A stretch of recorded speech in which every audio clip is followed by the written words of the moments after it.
केंद्रीय नागरिक उड्डयन एवं इस्पात मंत्री ज्योतिरादित्य सिंधिया गुरुवार को ग्वालियर के 2 दिवसीय प्रवास पर आए। वायु मार्ग से राजमाता विजयराजे सिंधिया विमानतल महाराजपुरा पहुंचे। सिंधिया विमानतल से सड़क मार्ग द्वारा वो ग्वालियर में निर्माणाधीन ISBT पहुंचे। यहां पर उन्होंने काम का निरीक्षण किया और संबंधित अफसरों और एजेंसियों को निर्देश दिए। इसके बाद Scindia elevated road, theme road, पैदल मार्ग, मल्टी लेवल पार्किंग और गवर्नमेंट प्रेस बाड़ा का निरीक्षण करने पहुंचे। कुछ जगहों पर सिंधिया ने काम में उचित प्रगति न होने पर नाराजगी जाहिर की और कहीं पर संतुष्टि जाहिर की। इसके बाद सिंधिया ने शासकीय छापाखाना परिसर में पत्रकारों से चर्चा करते हुए पहले प्रदेश सरकार के आम बजट की जमकर प्रशंसा की, तो वहीं ग्वालियर में शुक्रवार को चलने वाली नई हवाई जहाज सेवा के बारे में जानकारी दी। ग्वालियर पूरे 7 दिन एयर कनेक्टिविटी से देश के अन्य शहरों से जुड़ गया है।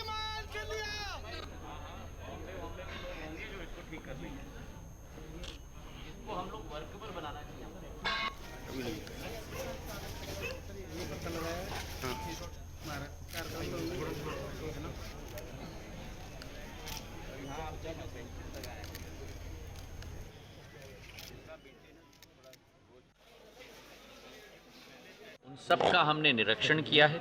शुरुआत ISBT जो नई टर्मिनस बन रही है 60 करोड़ रुपए की, उसका निरीक्षण हमने किया है।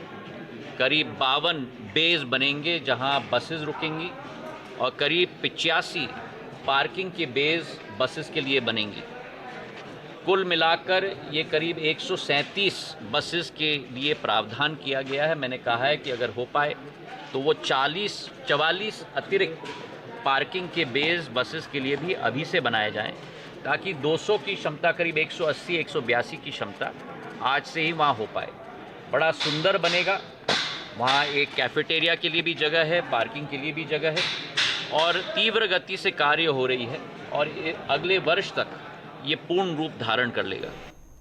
केंद्रीय उड्डयन मंत्री ज्योतिरादित्य सिंधिया ने ग्वालियर पहुंचे। उन्होंने कहा कि पीएम मोदी की अगुवाई में विकास किया जा रहा है। साथ ही उन्होंने कहा कि 4000 लोगों के विचार के बाद बजट बनाया गया है। साथ ही उन्होंने कहा कि यह बजट बीजेपी का नहीं बल्कि MP की 9 करोड़ जनता का है।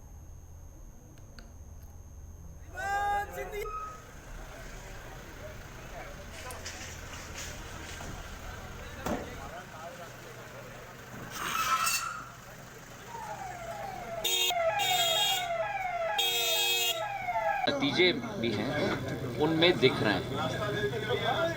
जहाँ तक मध्य प्रदेश की बात है, मुख्यमंत्री जी ने एक लोकन्मुखी बजट कल मध्य प्रदेश की जनता के समक्ष पेश किया है।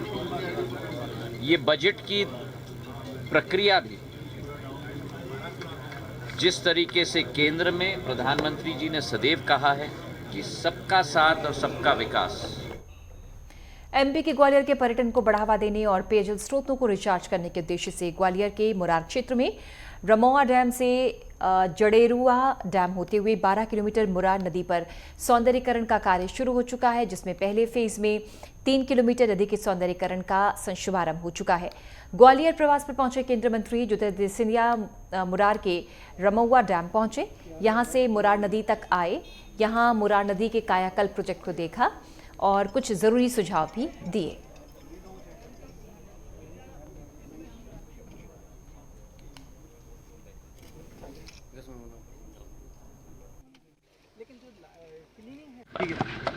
आज मुरार नदी के जीर्णोद्धार की योजना की पूर्ण समीक्षा हमने की है।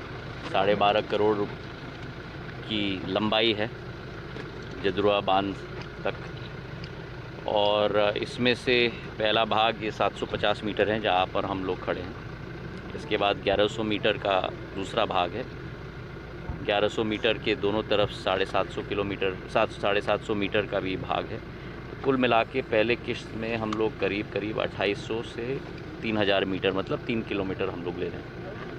इसमें सौंदर्यीकरण होगा। यहाँ जो पानी का पूल है, यहाँ 1 मिनट थोड़ा हटेंगे आप। यहाँ आते ही यहाँ एक पॉन्ड बनेगा, वहाँ से 750 किलोमीटर पानी चलेगी और पूर्ण रूप से सफ़ा पानी ये हो। तो नीचे सैंडस्टोन हम लोग डाल रहे हैं, बजरी डाल रहे हैं ताकि पानी की सफाई हम लोग मेंटेन कर पाएँ। रायगढ़ का रुख करेंगे, जहां पर ग्राम नगर रक्षा समिति का एक दिवसीय प्रशिक्षण पुलिस लाइन राजगढ़ में संपन्न हुआ। इस अवसर पर जिले के सभी थाना क्षेत्रों से आए ग्राम नगर समिति के 245 सदस्यों को किट एवं प्रशस्ति पत्र देकर सम्मानित किया गया। जिला स्तर पर पुलिस लाइन राजगढ़ में आगामी त्योहारों के दृष्टिगत जिले भर से बुलाए गए ग्राम नगर रक्षा समिति के सदस्यों को प्रशिक्षण दिया गया। रायगढ़ में एक दिवसीय प्रशिक्षण संपन्न हुआ।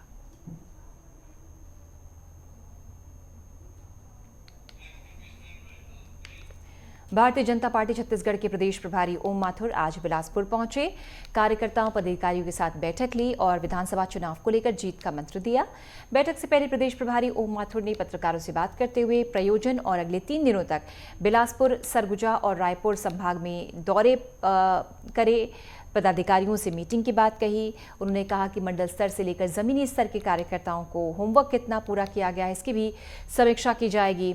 पूर्वी भारत के 3 राज्यों में हो रहे विधानसभा चुनाव के परिणाम को लेकर ओम माथुर गदगद नजर आए। उन्होंने कांग्रेस पर निशाना भी साधा और कहा कि छत्तीसगढ़ में हाथ से हाथ जोड़ो और देश में भारत जोड़ो अभियान चलाया गया, लेकिन उसका कोई लाभ नहीं हुआ।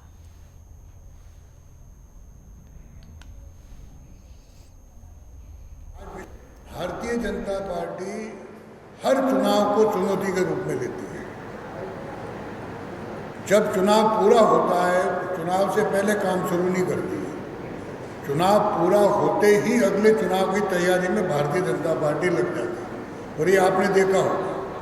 और इसमें मैं प्रभारी नहीं, राष्ट्रीय अध्यक्ष से लगाकर प्रधानमंत्री जी तक भी आगामी किस स्टेट में क्या चुनाव होने वाला उसकी तैयारी में लग जाता है। तो हम छोटी छोटी हर चीज़ को, और ये पहली पार्टी है जहाँ बूथ लेवल के कार्यकर्ताओं से मिलने के लिए राष्ट्रीय अध्यक्ष आते हैं, प्रधानमंत्री जी जाते हैं और हमारे गृह मंत्री जी जाते हैं। टोटल लीडरशिप नीचे तक संगठन आज विश्व की सबसे बड़ी पार्टी बनी है।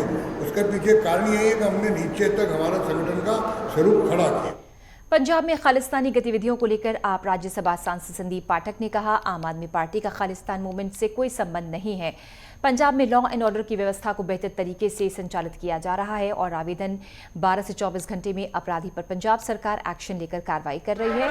इसलिए आम आदमी पार्टी पर जो आरोप लगाए जा रहे हैं वो पूरी तरह से निराधार है। हम कट्टर देशभक्त हैं, अपने देश की एकता के लिए, अखंडता के लिए जान दे सकते हैं। तो ये सारे प्रश्न नहीं उठते हैं। जो भी लॉ एंड ऑर्डर के सिचुएशन बनते हैं, आम आदमी पार्टी ने 24 घंटे और 48 घंटे में एड्रेस किया है। आज से पहले तक कभी नहीं हुआ था। और जो भी मुद्दे आप देख रहे हैं उन पर बहुत जल्दी निर्णय हो। एमपी में विधानसभा चुनावों के लिए आम आदमी पार्टी भी खासी उत्साहित नजर आ रही है। 14 मार्च को पार्टी के संयोजक अरविंद केजरीवाल मध्य प्रदेश के दौरे पर आएंगे। इसको लेकर पार्टी कार्यकर्ताओं ने तैयारियां शुरू कर दी हैं। पार्टी के राज्यसभा सदस्य संदीप पाठक ग्वालियर प्रवास पर पहुंचे, मीडिया से मुखातिब हुए और चुनाव को लेकर पार्टी की स्ट्रैटेजी की उन्होंने जानकारी दी।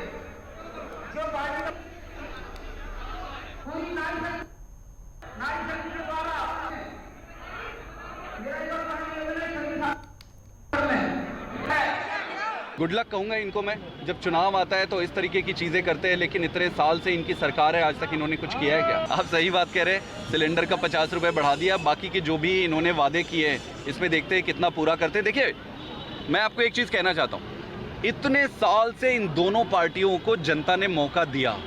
जैसे ही चुनाव आता है ये कुछ न कुछ नए नए ऐसे झुंझुने जैसे लेकर आ जाते हैं। इनका उद्देश्य जनता की सेवा करना नहीं होता है, इनका उद्देश्य होता है चुनाव जीतना।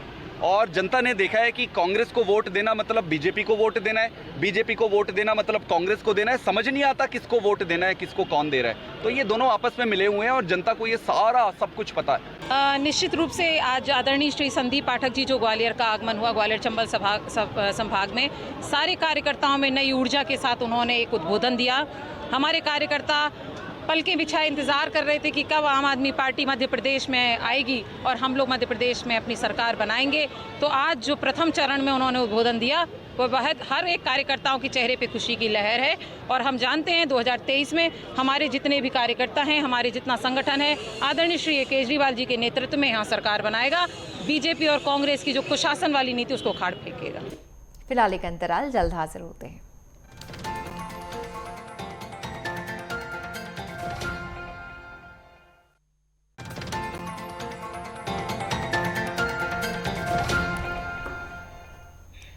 छतरपुर का रुख करेंगे, जहां पर छुई खादान स्थित इलाके में पुलिस ने अपराध के खिलाफ कार्रवाई की है। पुलिस पर हमला करने वाले आदतन अपराधी दीपू जाटव के मकान को पुलिस ने बुलडोजर से गिरा दिया। 3 दिन पहले हिस्ट्री शीटर बदमाश दीपू जाटव और उसके परिजनों ने पुलिस टीम पर पथराव किया था। हिस्ट्री शीटर को छुड़ा लिया था, जिसमें एक हवलदार सहित 2 आरक्षक घायल हुए थे। इसी घटना के बाद पुलिस ने हिस्ट्री शीटर के परिवार के 2 महिलाओं सहित 4 आरोपियों को गिरफ्तार कर लिया, लेकिन हिस्ट्री शीटर बदमाश और उसका पिता अभी भी फरार है। दूसरी ओर पन्ना क्षेत्र में कार्रवाई की है, जहां पर आयकर विभाग ने 5 करोड़ कीमत की 5 एकड़ जमीन पर भू माफिया कब्जा कर गौशाला चला रहा है। जो कोई सूचना देगा इसके द्वारा और अन्य किसी प्रकार के आपराधिक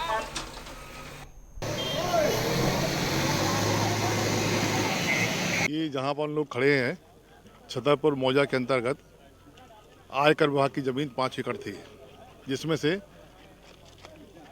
1 एकड़ के लगभग कमल जैन पिता कुन्नलाल जैन के द्वारा बाउंड्री बना के और मकान बना के अतिक्रमण किया गया था, जिसमें तहसीलदार के द्वारा मध्य प्रदेश भू राजस्व संहिता 1959 की धारा 248 के तहत विधिवत कार्रवाई की गई।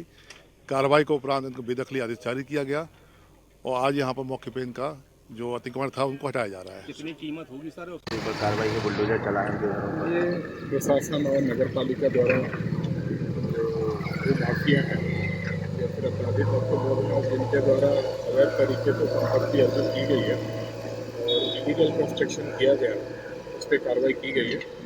तो आज दीपू जाटव, जिसके करीब 12-13 अपराध था और जिसका घर अवैध बिना परमिशन के नगर पालिका के बनाया गया था। और दूसरा जो भी आप देख रहे हैं, यहाँ पे इनकम टैक्स को ज़मीन अलॉट की गई है प्रशासन द्वारा, इसमें अतिक्रमण किया गया था, बाउंड्री वगैरह बना की है। उसको हम लोग ग्वालियर क्राइम ब्रांच ने बिटकॉइन में इन्वेस्टमेंट के नाम पर हुई धोखाधड़ी का खुलासा किया है। क्राइम ब्रांच ने नोएडा से 3 शातिर ठगों को गिरफ्तार किया। तीनों ने नवंबर 2022 में सिटी सेंटर निवासी कारोबारी से बिटकॉइन निवेश के नाम पर करोड़ों की धोखाधड़ी की। तीनों को डिटेन कर लिया गया है।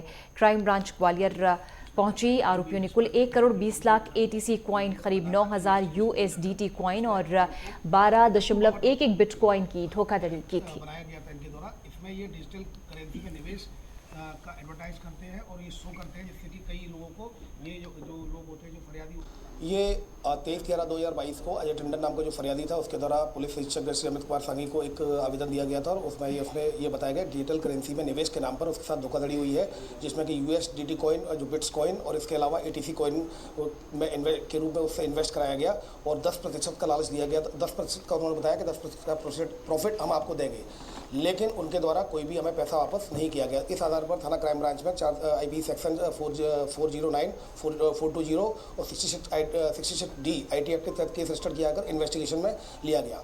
चूँकि करेंसी इसमें काफ़ी ज़्यादा थी, पैसा काफ़ी ज़्यादा इन्वॉल्व था फरियादी का, तो इसमें DSP क्राइम M सियाज के नेतृत्व में एक टीम बनाई गई थी, जिसमें inspector crime branch Amar Singh Sikarwar और इंस्पेक्टर साइबर क्राइम वर्षा सिंह, इनके नेतृत्व में इनकी टीमें बनाई गई, जिसमें कि साइबर टेक्निकल एक्सपर्ट को भी शामिल किया गया। लगातार इसमें इन्वेस्टिगेशन जारी थी और तभी कुछ इनपुट्स मिले, एविडेंसेज मिले, टेक्निकल एविडेंस के आधार पर और कुछ ज़मीनी इन्फॉर्मेशन के आधार पर टीम को नोएडा भेजा गया और टीम के द्वारा एक व्यक्ति को जो आरोपी था उसको हिरासत में लिया गया और उसके 2 पुत्र थे उनको हिरासत में लिया गया।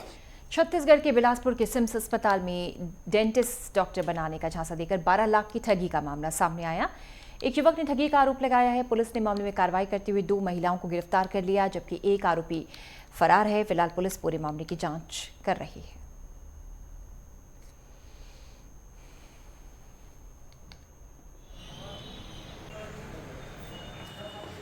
गोंडपारा निवासी स्वाति साहू द्वारा थाना उपस्थित आकर रिपोर्ट दर्ज कराई गई थी कि किसी महिला स्तुति जूलियस द्वारा उनको सिम्स में डॉक्टर के पद पर नियुक्ति दिलाने के नाम पर 12 लाख रुपए लेके नौकरी या नियुक्ति नहीं दिलाई गई है, ठगी किया गया था। इस संबंध में उनकी रिपोर्ट पर जब FIR लेकर विवेचना की गई तो उसमें स्तुति जूलियस द्वारा स्वीकार किया गया कि हाँ उनके द्वारा 12 लाख रुपए लिए गए हैं और उनकी नियुक्ति दिलाने की बात कही थी। और इस संबंध में और अधिक विवेचना में आगे बढ़ते गए तो पता चला कि स्तुति जूलियस के पति भी इस ठगी के उसमें शामिल है। एक महिला का नाम और आ रहा है जिसके संबंध में जांच की जाए। छतरपुर जिले के झरकुआ गांव में खेत में बनी झोपड़ी में अचानक आग लग गई। इस हादसे में झोपड़ी के अंदर सो रही 4 माह की मासूम सोनाक्षी की जलकर दर्दनाक मौत हो गई। बच्चे के माता पिता खेत पर काम करने गए हुए थे। पुलिस ने शव को पोस्टमार्टम के लिए भिजवा दिया है और जांच की जा रही है।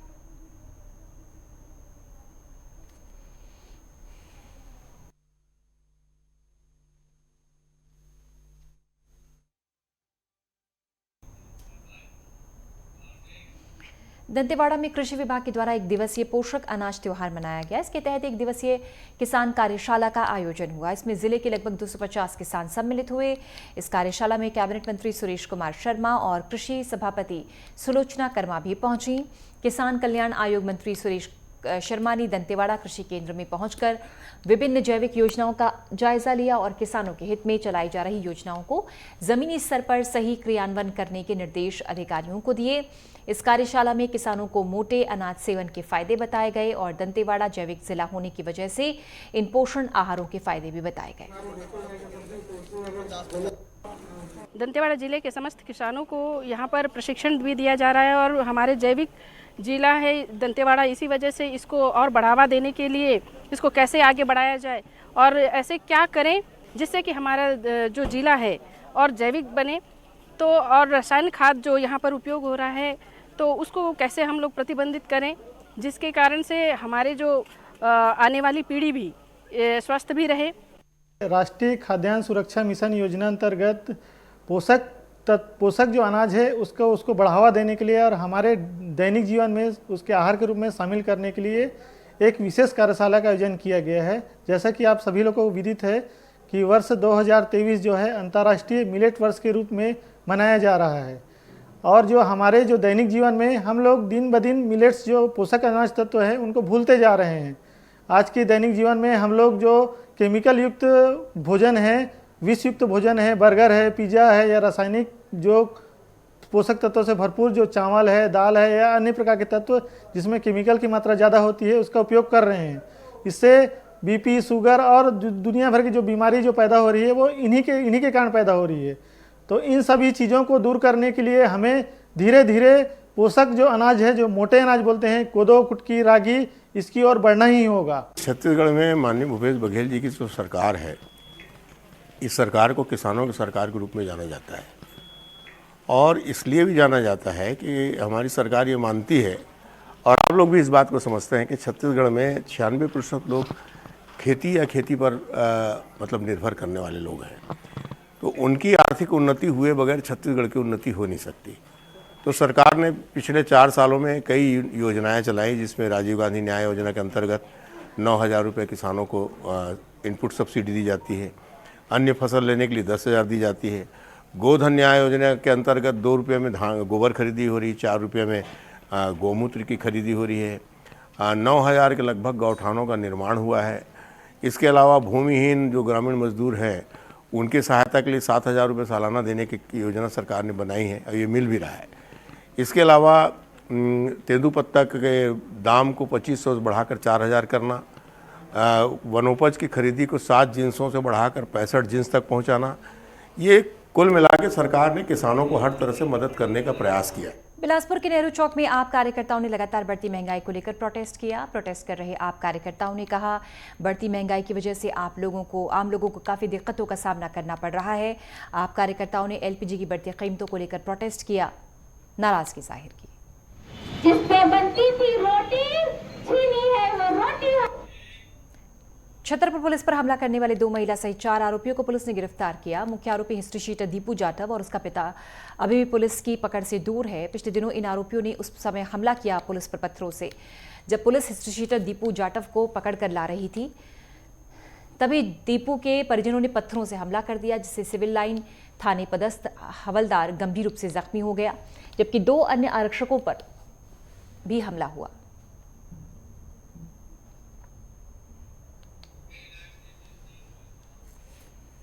इंदौर पुलिस ने वकील अनिल नायडू को धमकी देने के मामले में 2 आरोपियों को गिरफ्तार किया।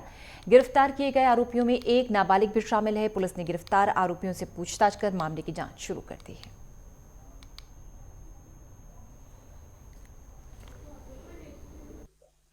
हाँ, एक आरोपी को गिरफ्तार किया है जिसका नाम मोहम्मद अमन पिता मोहम्मद शहजाद है, जो कि साउथ नारतोड़ा का निवासी है।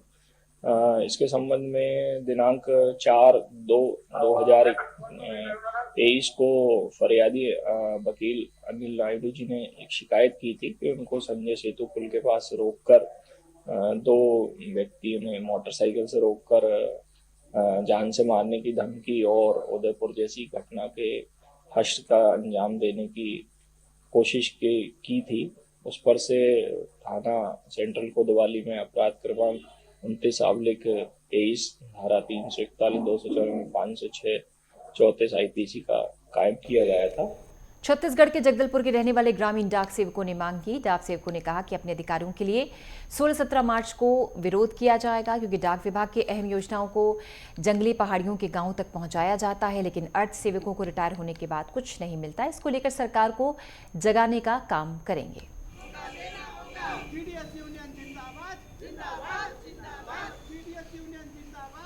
हम जो आज जो है धरना प्रदर्शन इसलिए कर रहे हैं कि 2018 में कमलेश चंद्र कमेटी की एक अध्यक्षता की जो है ग्रामीण डाक सेवकों की रिपोर्ट में 12, 24, 36 और पेंशन के संबंध में तथा ग्रेजुएटी फेवरेंस अलाउंस 5-5 लाख देने का वादा किया गया था भारत सरकार द्वारा, और इसके कैबिनेट के अध्यक्ष हमारे प्रधानमंत्री जी थे। लेकिन जब डाक प्रशासन की रिपोर्ट आई तो उसको पूरे नकारते हुए हमें जो है मात्र 1.5 लाख रुपया के जो है रिटायरमेंट के बाद देना इन्होंने अनुशंसा की। कोरबा के जिला सहकारी केंद्रीय बैंक पौड़ी अप्रोच शाखा में एटीएम की सुविधा शुरू हो गई है। ये जिले का पहला एटीएम है। एटीएम का शुभारंभ होने पर बिलासपुर जिला सहकारी केंद्र बैंक के अध्यक्ष ने कहा, एटीएम खुलने की वजह से ग्रामीणों को काफी फायदा होगा। उन्होंने कहा कि जिले में 20 एटीएम और खोले जाएंगे।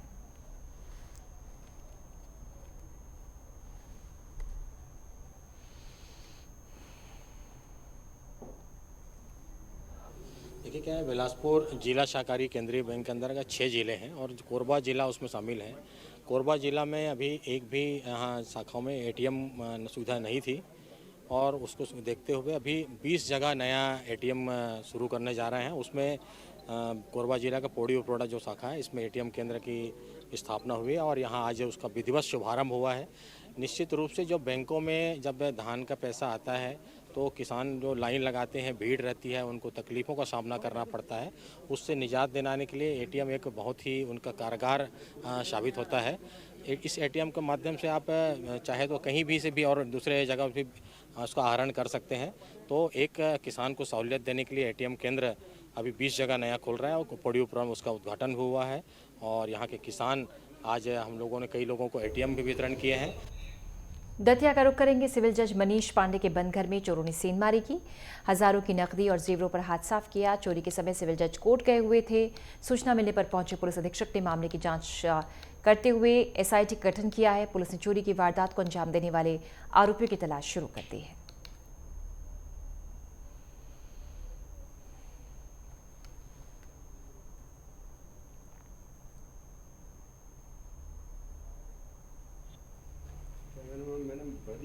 दिनांक 1 मार्च को सूचना प्राप्त हुई थी। चुरूला थाना क्षेत्र के अंतर्गत जो न्यायाधीश कॉलोनी है वहां पर सिविल जज मनीष पांडे सर रहते हैं, उनके बंगले में दोपहर की घटना है। दोपहर जब कोर्ट का टाइम रहता है 10:30 से 5:30 के बीच की घटना का समय बताया गया है, जिसमें कोई अज्ञात चोर है जो उनके घर को अकेला पाकर उसमें चोरी की घटना को अंजाम दिया है उनके द्वारा।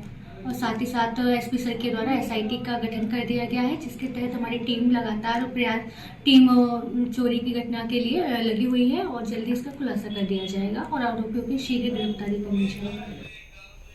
चलिए, खबरें लगातार जारी। फिलहाल एक अंतराल, जल्द हाजिर होते हैं।